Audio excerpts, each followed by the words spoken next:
বৈষম্য দূর করার জন্য এই বাংলাদেশে একটা প্রতীক আছে, তার নাম দাড়িপাল্লা, যেটা আমার খুতবার ভেতরে ছিল। ওয়াদাআল মিজান। মিজান মানে এখানে আমরা সবাই জানি দাড়িপাল্লা। মিজান মানে কি? মানদণ্ড। এটা একটা ন্যায় বিচারের প্রতীক। ও সাতক্ষীরাবাসী, এটাও আমরা কোরআনে কারিম থেকেই নিয়েছি, বানানো না। বাংলাদেশে দাড়িপাল্লা মার্কা, এটা কোরআন থেকে নেওয়া। সূরা হাদিদ 25 নম্বর পারা, 27 নম্বর পারা, 20 নম্বর পৃষ্ঠার প্রথম নাম্বার লাইনের 25 নম্বর আয়াতের মাঝের অংশে শব্দটা। অবশ্যই পৃথিবীতে আমি যত নবী পাঠিয়েছি, আপনি মাওলানা বেলালীকে জিজ্ঞাসা করেন, এখানে আল্লাহ লাকাদ শব্দ বাদও দিলে আমরা কিন্তু নিজেরা আলেমরা অর্থ করে ফেলতাম। লাকাদ আল্লাহ কেন দিলেন? দুইটা তাকিদ দিয়েছেন, লাম একটা, কদ একটা।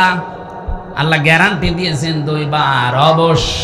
অবশ্যই এই পৃথিবীতে আমরা যত নবী আর রাসূল পাঠিয়েছি, প্রতিটি নবীর সাথে 3টা জিনিস দিয়েছিলাম। 1 নম্বরে দিয়েছিলাম স্পষ্ট দলিল আর প্রমাণ, মুজিজা যেটা বলা হয়। 2 নম্বরে তাদের সাথে কিতাব দিয়েছি কম বেশি।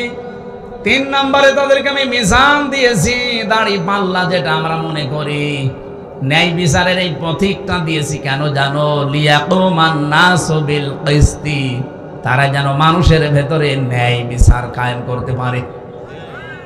বাংলাদেশে যেহেতু 54 বছরে আজও পর্যন্ত দাড়িপাল্লা তার জায়গা মতো যেতে পারেনি, এই জন্য এই দেশে আমরা এখনো ন্যায় বিচার পরিপূর্ণ পাইনি।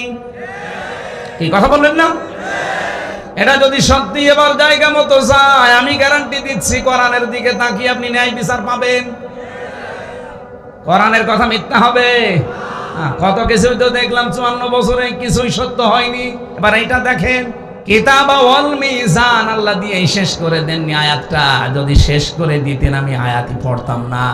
লিয়াকুমান নাস, এখানে লাম মানে লি, লামের নিচে জের মানে জন্য দিয়েছে জানো, এই জবাব দেওয়ার জন্য। লিয়াকুমান নাসু বিল কিসতি, মানুষের ভেতরে যেন ন্যায় বিচার করতে পারো। এটা রেকর্ড হচ্ছে, সারা দেশে যাচ্ছে। বাংলার মানুষেরা, আমি একজন ছোটখাটো আলেম হিসাবেও তার তো আহ্বান জানাচ্ছি, এবার এই ন্যায় বিচারের পথিক এই দাড়িপাল্লাটা একটু পাঠান।